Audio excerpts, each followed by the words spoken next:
Bienvenidos a este video donde vamos a estudiar las estructuras de decisión. Específicamente veremos 4 tipos de estructuras que competen a las estructuras de decisión, y en una segunda parte del video vamos a ver las estructuras de repetición, 2 por cada tipo de estructura. Entonces vamos a empezar con las estructuras de decisión. Existen 2 estructuras básicas en cuanto a estructuras de decisión se refiere en la programación estructurada. Está el bloque si no, que es el bloque que vemos aquí, y está el bloque según, que es el bloque que vemos en esta parte de aquí. Quizás no hay una mejor forma de entender estos bloques estructurados que no sea con el flujograma. El flujograma da una buena idea de cómo funciona estos tipos de bloques. Entonces, empecemos con el más básico, que es el bloque si no, que es el que vemos aquí. En un bloque si no, siempre hay que, para poderlo entender, vamos a seguir el flujo. Recordemos que el flujo, valga la redundancia, el flujo viene representado o indicado por las flechas de color rojo. Aquí podemos ver, ¿no? Me refiero a estas flechitas de aquí. Esto indica el flujo del programa, ¿no? Todo eso que subrayé en verde es lo que indica el flujo del programa. Voy a quitar ahorita. El detalle es que es interesante ver que no tiene un flujo secuencial, ¿no? Porque vemos que si nosotros chequeamos, ¿no?, flujo por flujo, vemos que primero estamos aquí, uno, ¿no?, luego pasamos acá, el flujo pasa a este segundo punto, luego pasa aquí, pero aquí notamos que hay una partición del flujo, ¿no? Vemos que el flujo puede ir para acá o puede ir para acá, ¿no? Entonces esto ya no es un bloque secuencial, porque el flujo ahí ya se divide, ¿no? Y lo que determina en este caso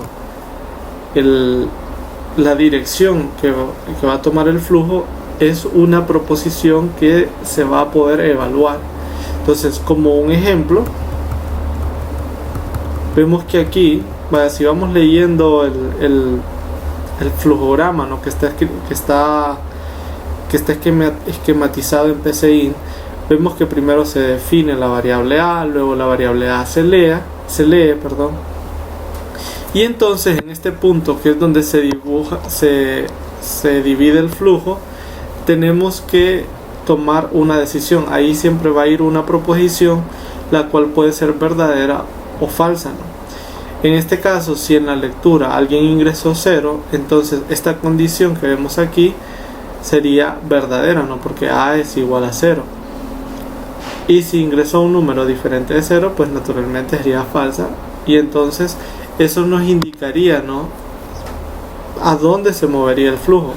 Entonces vemos que si es 0 es verdadero, acá nos indica, ¿no?, que si es verdadero, entonces el flujo va para acá, y automáticamente se generaría el proceso 1, que ahí simplemente es una etiqueta, solo se está leyendo, ¿no?, el proceso, solo se está escribiendo, perdón, el proceso 1, la palabra proceso 1, y luego el flujo termina hacia acá, ¿no?, hacia el final, al final del algoritmo. Si por el contrario el flujo fuese falso, la condición fuese falsa, entonces el flujo tomaría sentido hacia la izquierda y luego llegaría al final. Es muy importante notar que en cuanto a la forma como se indican las decisiones, en el flujograma se coloca este rombo que vemos acá, ¿no? Podemos notar que aquí lo que tenemos es un rombo, ¿no? Cuando nosotros miramos un rombo, vamos a entender como que ahí hay una decisión o una proposición que se puede evaluar, ¿no? Evaluar en el sentido de decidir si es verdadera o es falsa, ¿no? Entonces nosotros podemos escribir este flujograma, ¿no?, que vemos aquí en PCInt y ver cómo sería el pseudocódigo. Lo vamos a hacer aquí. Acá tengo ya abierto PCInt, y si se fijan, lo primero que se hace en este flujograma es definir una variable, no definir la variable a como entero en este caso. Luego se lee esa variable, pueden ver ahí, y luego viene el bloque de decisión, que ya vemos cómo funciona, ¿no? Este es un bloque de decisión que nos dice que si se cumple esta condición nos vamos al proceso 1, si no se cumple vamos al proceso 2. Entonces, ¿esto cómo se escribe? Simplemente escribimos si, escribimos la condición a es igual a 0. Noten que ahí se escribe fin sí al final, escribir, y como les mencionaba, aquí solamente es la etiqueta, no proceso 1. Y si no, entonces escribimos proceso 2, ¿no? Y ahí tenemos, ¿no? Podemos probarlo para ver que funciona. Vean que ahí me pide, está indicando, ¿no?, que se lea un valor. Voy a poner 12. Entonces me dice proceso 2. Aquí escribimos el proceso. Lo voy a copiar de nuevo. Si yo escribo 0, por ejemplo, entonces me tendría que escribir proceso 1. Y entonces así vemos, ¿no?, que este es un bloque. Por eso se llama así, ¿no?, bloque sí, si no. Y es un bloque de decisión, ¿no? Aquí ya el flujo del programa ya no es secuencial, sino que tiene ahí una bifurcación, podríamos decirlo, ¿no? Y bueno, si esto es muy natural de pensar, ¿no? Si en un determinado punto el flujo del programa básicamente aquí está dividiendo en dos, entonces es posible pensar si en un determinado punto el flujo del programa se puede dividir en más de dos, ¿no? En 3, en 4, en 5, ¿no? En 5 rutas o n rutas, ¿no? Y entonces aquí es donde entra en juego el otro bloque que se llama el bloque según, que es un bloque que puede partir el flujo del programa en n flujos, digamos. Entonces veamos que la estructura es muy similar. Empezamos definiendo la variable a. Estos son ejemplos bastante sencillos, ¿no? Luego en el siguiente paso, aquí definimos la variable a, ¿no? En el siguiente paso leemos la variable a. Y aquí es interesante porque aquí es donde el flujo del programa se puede dividir en varios pasos. Aquí yo lo tengo dividido en dos pasos nada más, en el paso 1 y paso 2. ¿Cómo se interpreta esto? Esto se interpreta de la siguiente manera. Si la variable a, que la leímos acá en este paso, es igual a 1, al valor 1, si la variable a es igual al valor 1, entonces se ejecuta el proceso 1. Entonces se iría por ese flujo, ¿no?, por el flujo del proceso 1. Si la variable a es 2, entonces se iría por el segundo proceso, ¿no?, proceso número 2. Y así podemos continuar, ¿no? Yo solo he puesto dos ejemplos ahí, ¿no? Proceso 1, proceso 2.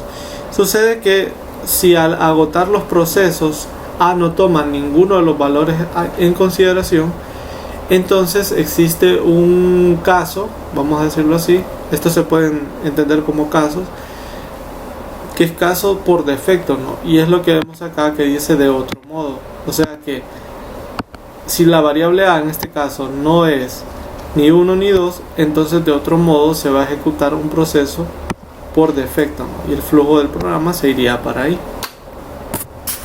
Entonces veamos cómo funcionaría, cómo se escribiría esto en pseudocódigo. Entonces voy a quitar todo esto de aquí. Pueden notar que las primeras dos instrucciones son las mismas, ¿no? Definir A como entero, luego se lee A, y ahora vendría el paso de escribir el bloque según. Si no estamos muy seguros de cómo es la notación, ¿no?, del pseudocódigo, aquí al lado derecho también podemos presionar ahí y nos aparecerá ya la estructura de un bloque según. Lo voy a hacer de las dos maneras. Por ejemplo, yo puedo escribir así: según, vamos a escribir aquí según A, ponemos, y aquí escribimos casos, ¿no? Esta es la notación. Entonces vamos a ver, aquí no lleva puntos, ¿no? Entonces fíjense, la primera parte es escribir según, y se escribe la variable que va a ser evaluada, ¿no? Entonces y luego vamos escribiendo los casos y los valores que me interesan. Aquí por ejemplo yo estoy indicando el caso en el que A sea 1, por eso escribo 1. Si es así, voy a poner aquí escribir, vamos a poner así justo como lo tenía allá en el flujograma. Vamos a ponerle proceso 1. Caso 2 le voy a poner escribir proceso 2, le voy a escribir. Y luego en otro caso o de otro modo, o sea, así se escribe. Bueno, incluso voy a poner un caso más para que sea caso 3, le voy a poner escribir proceso. Para que sea más interesante le voy a poner caso 5 así. Y de otro modo vamos a poner proceso por defecto. Entonces ahí tenemos, lo podemos ejecutar y notemos que, por ejemplo, si yo escribo 5, me va a indicar ahí proceso número 5. Ahí lo pueden ver ustedes, ¿no? Que aquí me lo indica, proceso 5. Si yo por ejemplo escribo un número que no se encuentra dentro de esos procesos, por ejemplo 34, me va a aparecer entonces proceso por defecto, ¿no? Entonces ahí podemos ver que el flujo se divide en 3 casos, ¿no? Y hay un cuarto caso que es el caso por defecto, ¿no? Entonces vemos ahí que el flujo se puede dividir en 2 partes o en más partes, ¿no? Incluso. Y estas son las estructuras de decisión, ¿no? Porque el flujo del programa depende de una cierta decisión, ¿no? En ambos casos, ¿no? Por eso se consideran estructuras de decisión. Como les comentaba, si no estoy muy seguro de cómo se escribe el bloque según, puedo dar clic aquí en según y ya me aparece una plantilla de cómo funciona, ¿no? Aquí pueden ver ustedes que me dicen, ¿no? Aquí me da las opciones, me da la variable numérica, me da las opciones aquí. Aquí esta es como una forma un poquito más económica de escribirlo, ¿verdad? Porque yo había escrito casos, ¿no? Aquí al parecer no era necesario. Vamos a ver qué pasa. Escribir proceso 2, vamos a poner 2, 3. Bueno, aquí le había puesto 5, ¿no? Para hacer lo mismo que escribir proceso 5. Aquí me equivoqué, ¿no? Escribir, ahí está. Y de otro modo había colocado proceso por defecto, ¿no? Por defecto. Correcto, veamos a ver si funciona de igual manera. Pues imagino que sí, ¿no? Sí, ahí ya me dice proceso por defecto. Vamos a darle aquí reiniciar. Vamos a darle 1, por ejemplo, proceso 1. Sí, bueno, ya ven aquí, esta es una forma como más económica de escribir el bloque segundo. Pues aquí tenemos, ¿no? Tenemos esas dos formas. La forma que yo lo hice inicialmente también funcionaba, ¿no? Entonces no hay ningún problema. Bueno, estos son así con los bloques estructurales de tipo decisión, y ahora vamos a ver los de tipo repetición. Vamos a ver la diferencia. Siempre es interesante para entender esto ir notando el flujo, ¿no? El flujo del programa. Entonces, claro, nosotros nos vamos a mover siempre en el sentido de las flechitas. Entonces veamos este bloque que se conoce como el bloque mientras. Entonces vemos que el flujo empieza aquí, empieza acá, el flujo sigue aquí, y notemos algo interesante, que el flujo cae acá, llegamos a un rombo, y en un rombo recordemos que de lo que aprendimos antes, ahí siempre hay una decisión, ¿no? Que puede ser verdadera o falsa. Entonces veamos qué interesante. Si fuera verdadera, tomaría este flujo, tomaría esta dirección el flujo, y aquí viene el detalle, ¿no? De por qué se llaman de repetición. Porque el flujo vuelve a caer en un punto donde ya había pasado, ¿no? Entonces aquí se está formando lo que se conoce como un bucle, ¿no? pueden notar ustedes que aquí se está formando como un bucle. El flujo va acá, ¿no? Sigue aquí, baja, siempre que sea verdadero, ¿no? Sube y vuelve a repetir y se vuelve a evaluar la condición en el rombo, ¿no? ¿Cuál es la única forma de romper este bucle? La única manera es que lo que esté, la condición o la proposición que esté en el rombo sea falsa, ¿no? Si es falsa, entonces ahí sí sale del bucle y llegamos al final del algoritmo. Pero vemos que tiene una estructura diferente que no habíamos considerado antes, que es la repetición, ¿no? Que es la repetición. Entonces podemos, una vez que se entendió esto, nosotros podríamos fácilmente entender cómo funciona este programa, ¿no? Simplemente viendo qué se imprimiría en la pantalla. Podemos hacer el experimento aquí. Imagínense que esta es la pantalla, acá en esta parte de aquí.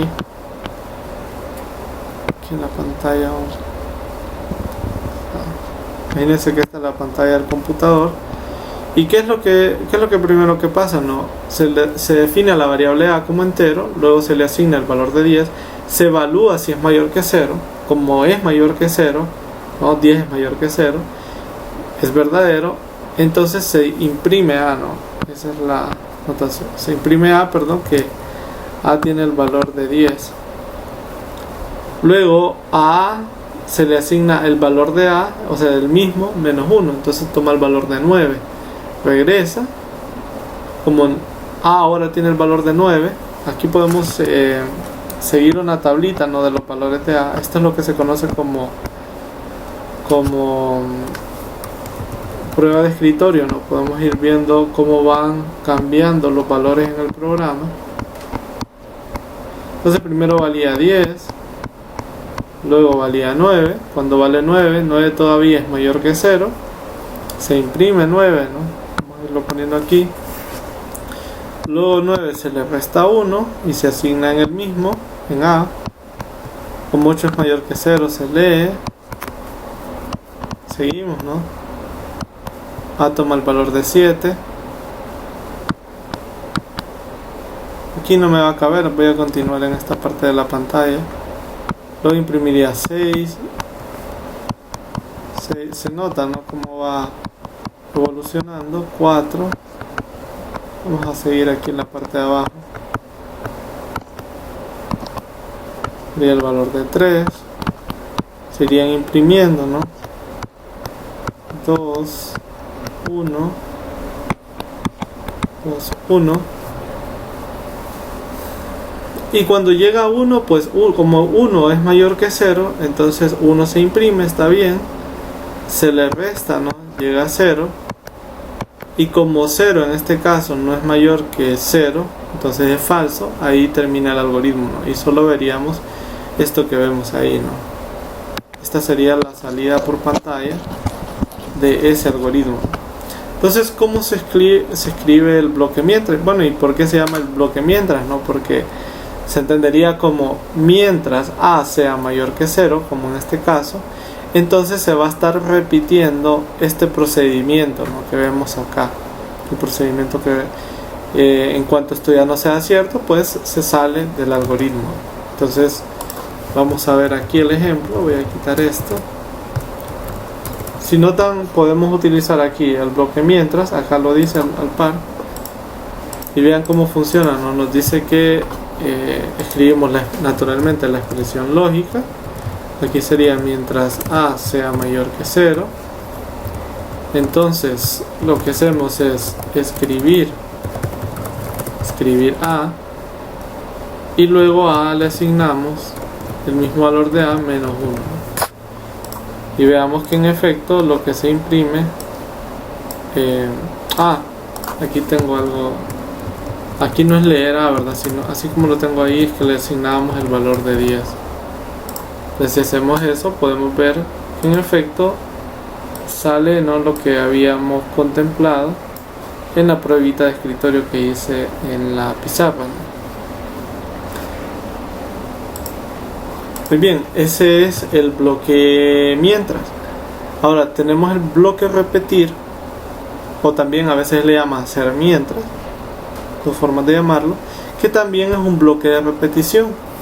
Pero la diferencia es que, veamos acá, ¿no? Cómo va el flujo del programa.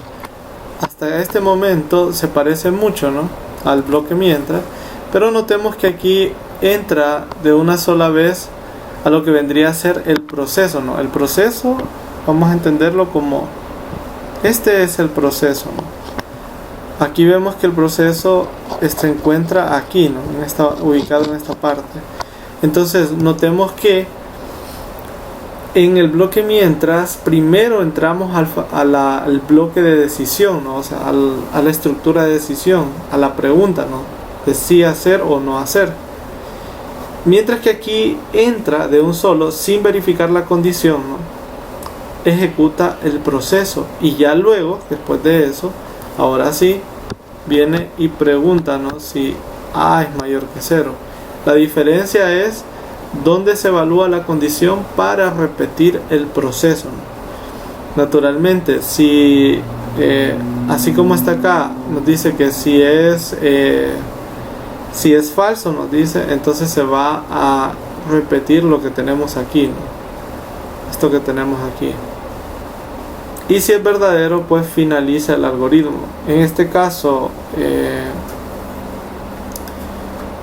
como el valor de A va a ser 9, ¿no?, entonces saldría de aquí, ¿no?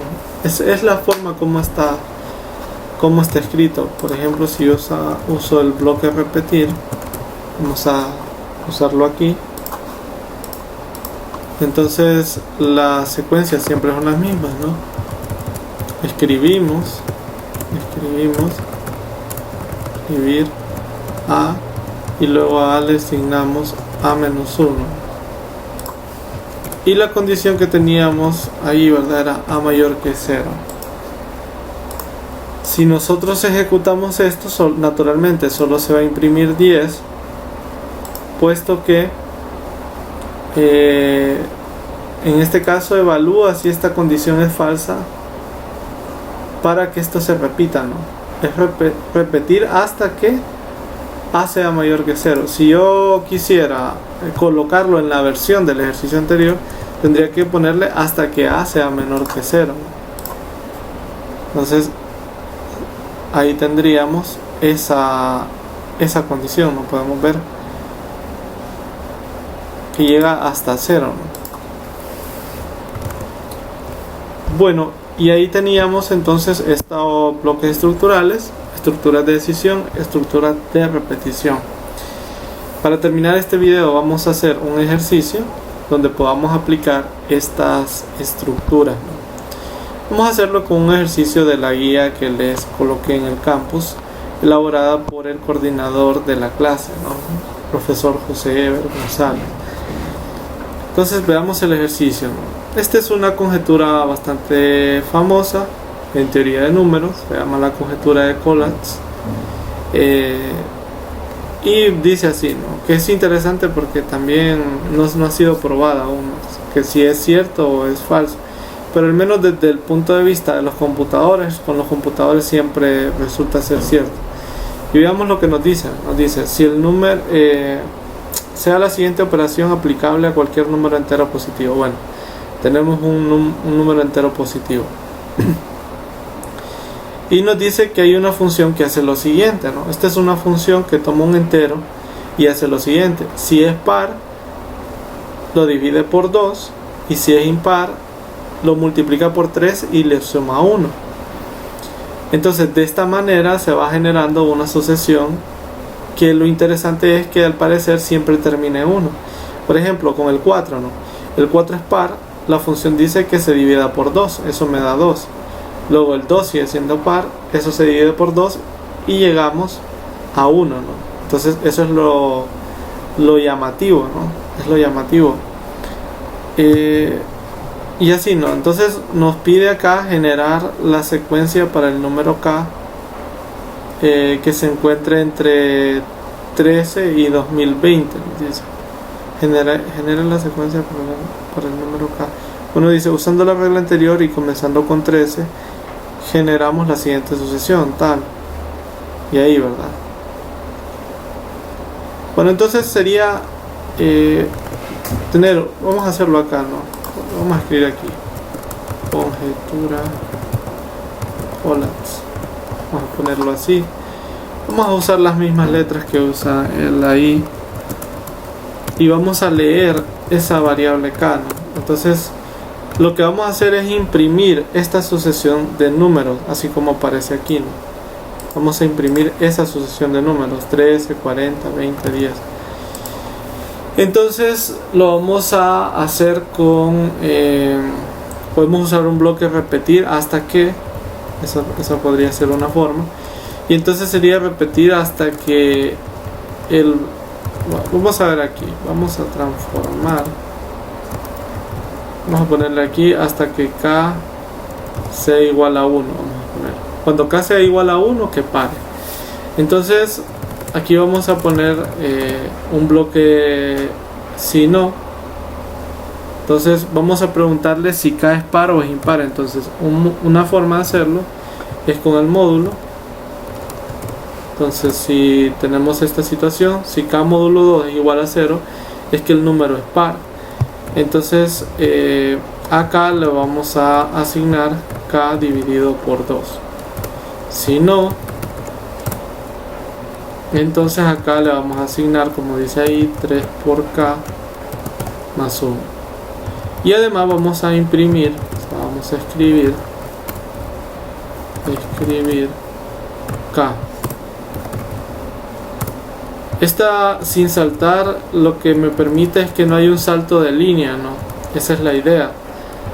Entonces bueno, esa es una manera. Y aquí, como no hay un salto de línea, vamos a escribirle esa flecha para tener la ilusión de esta notación que tienen ellos aquí, ¿no? Que es una flechita. Entonces vamos a poner guión mayor que, y lo vamos a poner también sin saltar. Y como va a llegar un punto en que es 1, al final vamos a escribir 1 nada más. Y así vamos a tener esa forma, ¿no? Entonces veamos aquí, si yo por ejemplo escribo 4, ahí está la sucesión, ¿no? 4, 2, 1, que es la sucesión que notaban como ejemplo aquí, ¿no? Vamos a probar con la sucesión esta de 13. Vamos a darle aquí reiniciar con el 13. Y ahí tenemos, ¿no? 13, 40, 20, 10, 5, 16. 13, 40, 20, 10, 5, 16. Es la misma, ¿no? Si damos un número un poquito más alto, digamos 45, tenemos esa sucesión. Podemos ver que siempre termina en 1, ¿no? Que es lo llamativo de esta sucesión. Ahí tenemos otra. Vamos a probar con una más grande, por ejemplo con 1000. Con 1000 miren que es un montón de números, pero siempre acaba en 1, que es lo que más llama la atención. 2000. En 2000 tenemos una situación similar también. Y bueno, esto es lo que computacionalmente uno puede escribir el código, ¿no? y ver que esta conjetura siempre se mantiene como válida, ¿no? Siempre se mantiene ahí válida. Bueno, espero que este video les haya servido, que haya sido provechoso para ustedes, y nos veremos en uno próximo.